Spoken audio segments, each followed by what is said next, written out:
Boa noite. Boa noite. O Haiti revive uma tragédia. Um terremoto de magnitude 7,2 provoca centenas de mortes e muita destruição. A cidade de São Paulo monta um esquema para imunizar jovens durante 34 horas. O presidente Jair Bolsonaro afirma nas redes sociais que vai pedir ao Senado a abertura de processo contra os ministros do STF, Luiz Roberto Barroso e Alexandre de Moraes. É uma reação à prisão do aliado Roberto Jefferson por fazer ameaças a governantes estaduais e municipais e a integrantes do judiciário exibindo armas na internet. Políticos e juristas criticam a atitude do presidente. E explicam que não se pode processar magistrados por suas decisões judiciais. Morre o fundador do grupo empresarial Caoa, Carlos Alberto de Oliveira Andrade. Pacotes misteriosos voltam a aparecer em praias de estados nordestinos. E no centro-oeste do Brasil, queimadas controladas protegem a vegetação de incêndios devastadores. O Jornal Nacional está começando.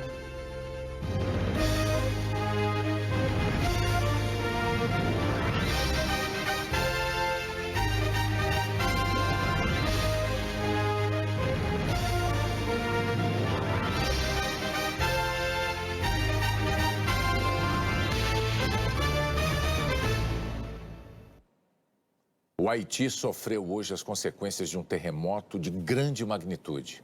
O Serviço de Defesa Civil registrou, até o momento, 304 mortos e 1.800 feridos.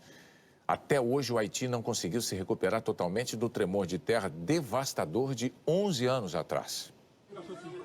Os vizinhos ouviram uma voz pedindo socorro, vindo do fundo dos escombros, e vieram correndo. A muito custo, conseguiram retirar uma mulher com vida. E logo depois, o filho pequeno. Não sabemos se a mãe sobreviveu. As imagens são da cidade mais atingida pelo terremoto, Lequé, que quer dizer os Recifes, no sul do Haiti. Há poucos hospitais na cidade e não dão conta de atender a tantos feridos. O que não se vê é a presença de equipes especializadas em resgatar sobreviventes. Os moradores estão entregues à própria sorte. A terra tremeu às 8h30 da manhã. O epicentro estava no sudoeste do país, na ponta da península Tiburon. Lequé e Jérémy são as cidades mais atingidas. 130 mil pessoas vivem nessa área. A intensidade foi 7,2, maior que o terremoto de 2010, que teve intensidade 7 e atingiu a capital, Porto Príncipe, matando mais de 200 mil pessoas. O epicentro está na mesma falha geológica que causou o terremoto de 2010, onde se chocam a placa da América do Norte e a placa do Caribe. O tremor foi sentido em todas as ilhas do Caribe. O editor do principal jornal do Haiti descreveu assim o tremor. Lentamente, fortemente, durante longos segundos, o Haiti tremeu. O primeiro-ministro, Ariel Henry, disse que os danos são enormes. Ele tomou posse há poucas semanas, depois que o presidente do Haiti, Moïse Jouvenel, foi assassinado no começo de julho. Segundo o primeiro-ministro, muitos hotéis e igrejas vieram abaixo. Esta catedral, em Lequé, ficou com as paredes rachadas, terá que ser demolida. Um dos políticos mais poderosos do Haiti morreu soterrado, nos escombros do hotel que ele possuía. Aqui nos Estados Unidos, o presidente Biden anunciou o envio imediato de ajuda humanitária ao Haiti, como aconteceu depois do terremoto de 2010. A embaixadora Samantha Powell é quem vai cuidar dessa operação. Biden disse que os Estados Unidos ajudarão na reconstrução depois de mais essa tragédia. Mais de 50 pessoas morreram na Turquia nas enchentes que destruíram edifícios e pontes, fecharam estradas e interromperam o fornecimento de energia. No Japão, o governo emitiu alerta máximo para as tempestades previstas em várias regiões. Vamos ver agora como é que fica o domingo pelo Brasil. A Anne Lotterman tem a previsão para a gente. Oi, Anne, tem chuva vindo por aí? Uma chuva abençoada, viu, Renata? Boa noite para você, para o Bonner. Boa noite a todos.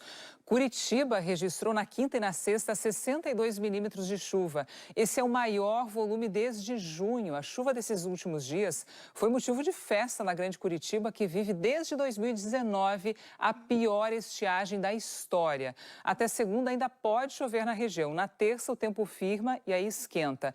Tempo firme também no Rio de Janeiro, com 26 graus. Na segunda pode chover de forma bem isolada e na quarta-feira o calor chega aos 32 graus. O Rio de Janeiro também teve chuvarada essa semana, principalmente em São Conrado, na zona sul da cidade, onde chegou aos 173 milímetros. A geografia da região contribuiu. As nuvens carregadas pelo vento vieram do mar em direção às montanhas e ali ficaram concentradas.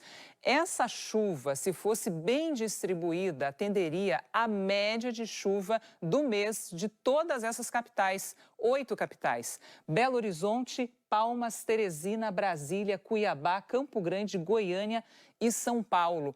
Claramente a chuva está mal distribuída, né, Renata? De fato, o tempo continua seco em muitas áreas do país, né?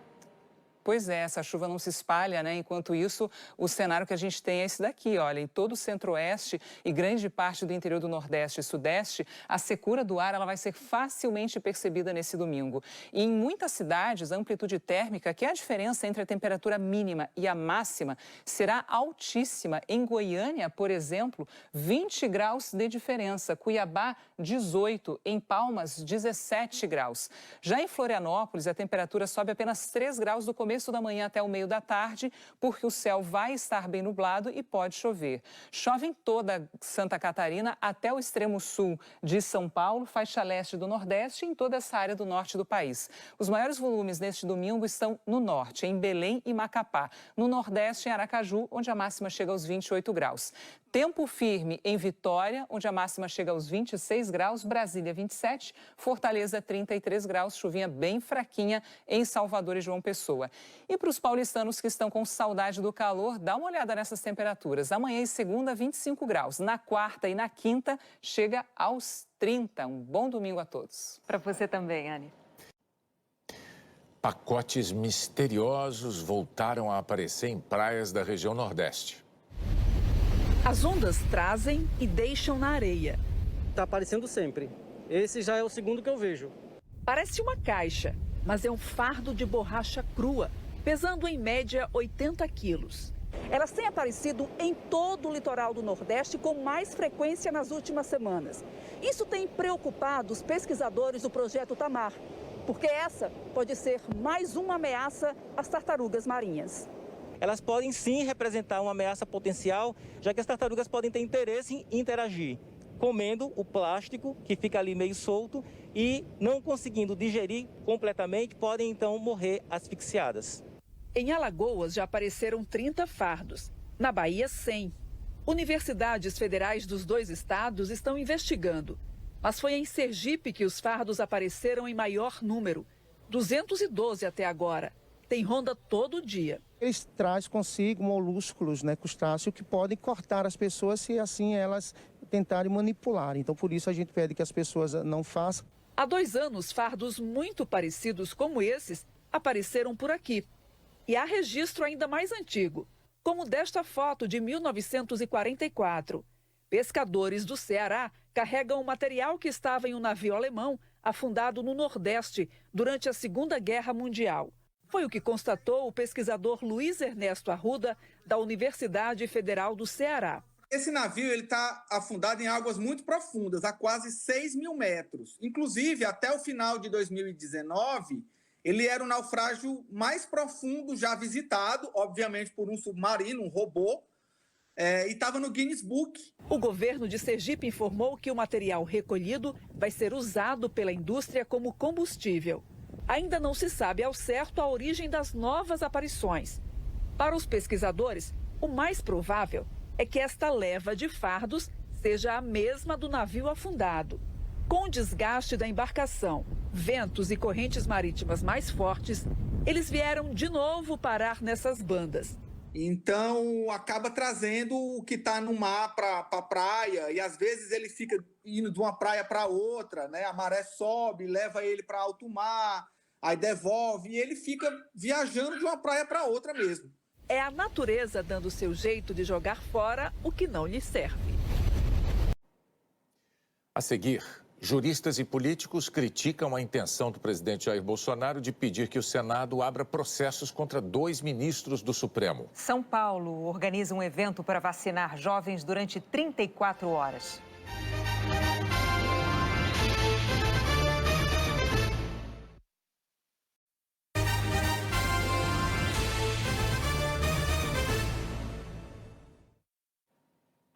São Paulo está vacinando jovens num evento especial neste fim de semana. Pelas luzes e mesa de som, pode ser uma balada. Pelos artistas, sobre as pernas de pau, um circo. Trio de forró tocando a céu aberto. Cenas de uma vida que há muita gente não vive e que foram recriadas, ainda com todos os cuidados, para atrair o público-alvo dessa virada da vacinação na cidade de São Paulo. Os jovens entre 18 e 21 anos. Eu achei o máximo, principalmente que eu estou morrendo de saudade de um fervo. Não tem fervo, não tem aglomeração. É um drive-thru. É só para animar a pessoa que passa para tomar vacina, escutando o som dos blocos de carnaval de São Paulo. A bagunça boa no megaposto de vacinação montado no AMB, na zona norte da cidade, atraiu jovens como a Thaís. Eu estou aliviada, acho que é uma oportunidade para todo mundo, ninguém deve deixar de se vacinar, né? E como o Gabriel. Eu estava esperando quase 2 anos já, né, trancado dentro de casa. É vacina boa, vacina no braço. Então a gente sempre vê tudo na TV, todas as coisas que estão acontecendo. Eu acho que é importante para todo mundo, que todo mundo se vacine para ajudar não só as nossas famílias como as famílias dos outros. O movimento durante a manhã foi tão intenso que à tarde a Secretaria Municipal de Saúde resolveu antecipar a vacina para quem tem 18 anos de idade. Oficialmente, esse grupo só seria imunizado a partir das 7 da noite. Mas aqui no AMB, por exemplo, quem veio mais cedo saiu vacinado. Eu achei que ia demorar um pouco mais, aí eu me surpreendi até. A virada da vacinação está espalhada por todas as regiões da capital, nas UBSs, farmácias parceiras, megapostos e drive-thrus. 600 mil pessoas são esperadas até às 5 horas da tarde do domingo. Com isso, a prefeitura espera atingir 100% da população acima de 18 anos, com pelo menos uma dose aplicada. Tenho a convicção de que todo mundo tem que se vacinar, independente do fabricante. E eu acho super legal esse incentivo do governo de estar gerando um ambiente mais atrativo para todo mundo. Mas o foco é a vacina, com certeza. O ministro da Saúde, Marcelo Queiroga, reagiu hoje à ação movida pelo governo de São Paulo no Supremo Tribunal Federal para exigir mais doses de vacinas para o estado. O governo paulista afirma que recebeu menos doses da Pfizer do que aquelas a que teria direito pelo tamanho da população. Apesar de ser um direito buscar a justiça, eu entendo que é uma ação descabida. De certa maneira, é até uma litigância de má-fé por parte do Executivo do Estado de São Paulo, porque do ponto de vista prático, eles estão anunciando vacinar uma tal virada da vacina. Como estão vacinando de 18 e 20 anos e não tem vacina? Tem vacina, sim. E o Estado de São Paulo retirou do Instituto Butantan doses a mais. Isso é fácil de demonstrar. Em nota, o governo de São Paulo afirmou que a declaração do ministro é descabida e inadequada, que é o próprio ministério que determina quantas doses cada estado recebe e que São Paulo recolhe diretamente do Instituto Butantan por uma questão logística. Vamos ver agora os números da vacinação e da pandemia reunidos pelo consórcio de veículos da imprensa. Boa noite, Alan Severiano.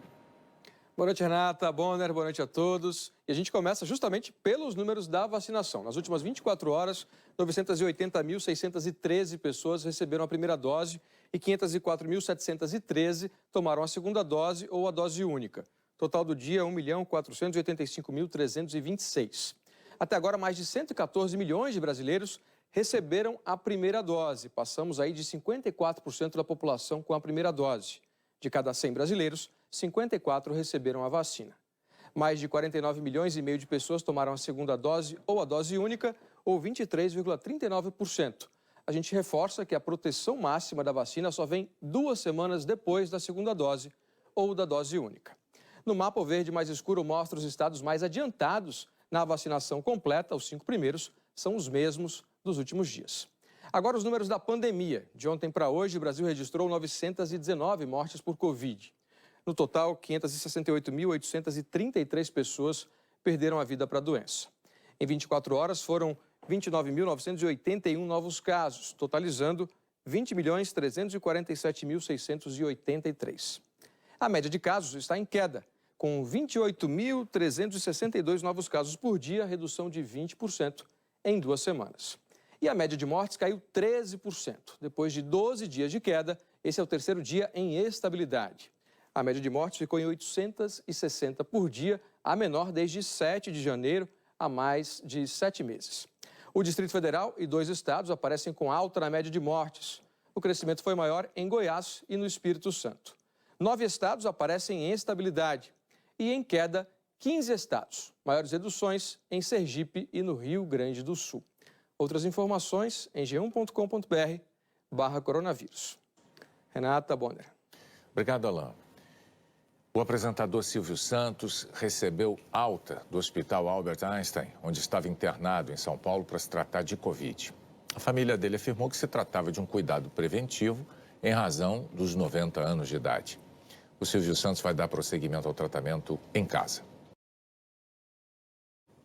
Políticos e juristas criticaram hoje declarações do presidente Jair Bolsonaro de que vai pedir ao Senado que abra processos contra os ministros do Supremo Luiz Roberto Barroso e Alexandre de Moraes. O presidente se manifestou hoje nas redes sociais depois de ter se mantido em silêncio ao longo de toda a sexta-feira sobre a prisão do aliado político Roberto Jefferson, presidente do PTB. A prisão de Roberto Jefferson foi determinada pelo ministro Alexandre de Moraes, do Supremo Tribunal Federal, a pedido da Polícia Federal. O ministro entendeu que há fortes indícios de que ele cometeu pelo menos 13 crimes, entre eles apologia ao crime e ao criminoso, incitar violência, fazer ameaças exibindo armas a ministros do Supremo, prefeitos, governadores e também as eleições. Jefferson é investigado no inquérito das milícias digitais que tramita no Supremo e apura fortes indícios da existência de uma organização criminosa com a finalidade de atentar contra a democracia. A Polícia Federal cita vídeos publicados na internet nos últimos meses. Hoje, a defesa do ex-deputado disse que entrou com pedido para transformar a prisão preventiva em domiciliar e alegou que Jefferson apenas exerceu o direito à liberdade de expressão. Este constitucionalista destaca que não se pode alegar liberdade de expressão para ameaçar autoridades nem incitar violência. A liberdade de expressão no Brasil é plena. Eu posso defender a ideia que eu quiser, por mais absurda que ela seja, desde que eu não pregue o ódio, desde que eu não ameace pessoas ou instituições. Na medida em que alguém, então, adota palavras injuriosas, adota calúnia, quando alguém, então, incita as pessoas a praticarem violência contra o ministro do Supremo, contra a instituição, essa pessoa tem que ser submetida à responsabilidade prevista em lei. Ontem à noite, horas depois da prisão de Roberto Jefferson, a filha dele, Cristiane Brasil, provocou Bolsonaro a agir. Estão prendendo os conservadores e o bonito não faz nada? Nas últimas semanas, o presidente Jair Bolsonaro vem criticando publicamente o ministro Alexandre de Moraes e também o ministro Luiz Roberto Barroso, presidente do TSE, por causa da atuação dele em defesa das urnas eletrônicas e do processo de votação brasileiro. Hoje, em uma rede social, Bolsonaro afirmou: todos sabem das consequências internas e externas de uma ruptura institucional, a qual não provocamos ou desejamos. De há muito, os ministros Alexandre de Moraes e Luiz Roberto Barroso, do Supremo Tribunal Federal, extrapolam com atos os limites constitucionais. Na próxima semana, levarei ao presidente do Senado, Rodrigo Pacheco, um pedido para que instaure um processo sobre ambos, de acordo com o artigo 52 da Constituição Federal. O artigo 52 da Constituição, citado por Bolsonaro, define as competências privativas do Senado Federal. Nos incisos 1º e 2º, diz que cabe ao Senado processar e julgar autoridades como o presidente da República e ministros do Supremo por crimes de responsabilidade. Esse processo, em tese, pode levar ao impeachment, a perda do cargo pela autoridade pública. Pela Constituição, cabe ao Senado decidir se abre ou não um processo contra um ministro do Supremo por crime de responsabilidade. Mas desde que a Constituição foi promulgada em 1988, nenhum ministro do Supremo perdeu o cargo por decisão do Senado. O presidente da Casa, Rodrigo Pacheco, ainda não se manifestou sobre a declaração de Bolsonaro, mas ela já provocou reações de vários políticos de diferentes partidos. Em uma rede social, a senadora Simone Tebet, do MDB, perguntou: presidente vai mesmo pedir ao Senado o impeachment de ministros do STF?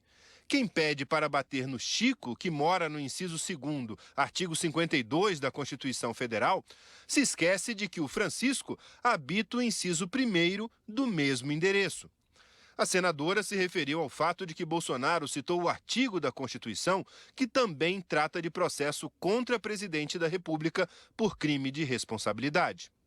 Desde o início do mandato, já chegaram à Câmara dos Deputados mais de 120 pedidos de impeachment contra Bolsonaro, mas nenhum deles virou processo até hoje.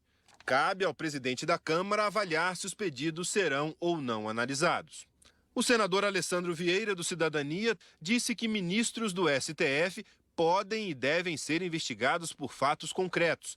Mas o tal pedido de impeachment que Bolsonaro pretende apresentar contra Barroso e Moraes é só mais uma cortina de fumaça para tentar esconder o mar de crimes comuns e de responsabilidade que o próprio presidente da República cometeu. O senador Humberto Costa, do PT, disse: cada vez acuado por conta de uma série de denúncias contra o seu governo, Bolsonaro tenta mais uma vez intimidar a justiça. A olhos vistos, o presidente avança no seu discurso autoritário. É preciso dar um basta de uma vez por todas nessa milícia golpista. O presidente do Cidadania, Roberto Freire, afirmou: em mais um delírio totalitário típico de tiranetes de repúblicas de bananas, Bolsonaro pensa falar pelo povo, esquecendo que tem apenas 25% de aprovação e caindo. O que a maioria da população quer é seu impeachment. Ele é a inflação, desemprego, corrupção e necrofilia. Ele é a crise. O ex-presidente da Câmara, Rodrigo Maia, afirmou que assim atuam os populistas. Depois de eleitos, atacam as instituições democráticas e tentam destruir a democracia representativa e o Estado democrático. É, na verdade, um ditador igual a Chaves. Especialistas em direito constitucional explicam que magistrados não podem ser processados por decisões judiciais que estejam de acordo com a Constituição. Eu não estou localizando, neste caso que está sendo divulgado hoje na imprensa e ontem, nenhuma fundamentação válida para se considerar que algum desses ministros terá cometido crime de responsabilidade, porque o artigo 10 da Lei 1079 de 1950, que é a lei que regula o processo e o julgamento pelos crimes de responsabilidade, não aponta nada nesse sentido. Eu não vejo no ato de nenhum desses ministros que ele citou qualquer hipótese, ainda que distante, de crime de responsabilidade. Esses ministros decidiram, exerceram a sua jurisdição e, enfim, a decisão, mais uma vez, pode desagradar o presidente da República. Ele tem até o direito de criticar essa decisão, mas o que ele não pode, evidentemente, é atacar a instituição, é ameaçar a instituição. Ou seja, isso é fundamental para a preservação da estabilidade institucional, que cada um jogue dentro das regras do jogo. O grupo Prerrogativas, formado por profissionais da área jurídica, juristas e professores de direito, divulgou nota para manifestar a reprovação veemente ao que considera comportamento anômalo e golpista do presidente Bolsonaro. Segundo o grupo, ao anunciar que vai apresentar representação contra os ministros Alexandre de Moraes e Luiz Roberto Barroso, Bolsonaro subverteu as responsabilidades do cargo, tentando constranger o livre exercício do Poder Judiciário. O grupo Prerrogativas defendeu a atuação dos dois ministros e afirmou que os poderes legislativo e judiciário devem qualificar devidamente mais uma conduta criminosa do presidente da República. O único jornal de circulação nacional na Nicarágua está sob pressão do governo. Policiais invadiram a sede do jornal La Prensa, apreenderam papel e tinta e prenderam um diretor sob acusação de fraude aduaneira e lavagem de dinheiro. O jornal tem criticado o governo de Daniel Ortega desde a repressão aos protestos de 2018, quando morreram mais de 300 manifestantes nicaragüenses. Em novembro, o presidente Ortega vai concorrer ao 4º mandato seguido. O grupo extremista Talibã tomou hoje a maior cidade do norte do Afeganistão e se aproximou da capital. Os soldados do Talibã não encontraram resistência das forças do governo em Mazar-e-Sharif e já controlam alguns acessos a Cabul. O presidente Ashraf Ghani teve conversas com aliados, mas não respondeu à exigência do Talibã de que renunciasse. Diplomatas americanos pediram aos extremistas que só entrem em Cabul depois que os estrangeiros deixarem a capital. O presidente americano Joe Biden anunciou o envio de mais 5.000 soldados para ajudar a retirar os estrangeiros do Afeganistão.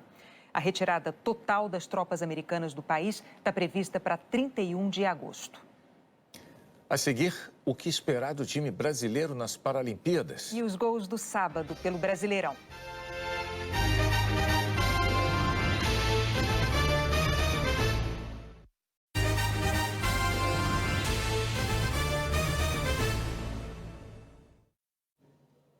É hora dos gols do sábado. Bragantino e Juventude abriram a 16ª rodada da Série A do Brasileirão. Em Bragança Paulista, Elinho bateu de fora da área, 1-0 Bragantino. No segundo tempo, Wagner empatou. E depois do erro da defesa, Wagner fez mais um e virou para o Juventude. Final Bragantino 1, Juventude 2. O Atlético Mineiro venceu o Palmeiras por 2-0, 2 gols do Savarino. Com a vitória em casa, o Galo, líder do campeonato, abriu 5 pontos de vantagem para o Palmeiras. O Galo disparando. Na Série B, o Cruzeiro empatou com o Sampaio Corrêa. Em Belo Horizonte, Watson abriu o placar para o time do Maranhão. No segundo tempo, Marcelo Moreno empatou. Cruzeiro 1, Sampaio Corrêa 1. CSA e Coritiba em Maceió. Renato Cajá, de cabeça, fez o primeiro do CSA. De pênalti, Yuri aumentou. Marquinhos tocou na saída do goleiro e fechou o placar, 3-0. Fecim completou o cruzamento e marcou para a Ponte Preta contra o Confiança. Também foi de Fecim o segundo. Na cobrança de falta, João Paulo descontou. Moisés, de pênalti, fez o terceiro da Ponte. João Paulo, mais uma vez de falta, marcou o segundo do Confiança. E no fim, João Veras fechou o placar. Ponte Preta 4, Confiança 2. Em Florianópolis, o Avaí fez 1-0 contra o Náutico, com gol contra do Iago depois dessa confusão na área. João Lucas tocou bonito e aumentou. Final 2-0 Avaí. Uma boa noite para você. Boa noite, bom domingo.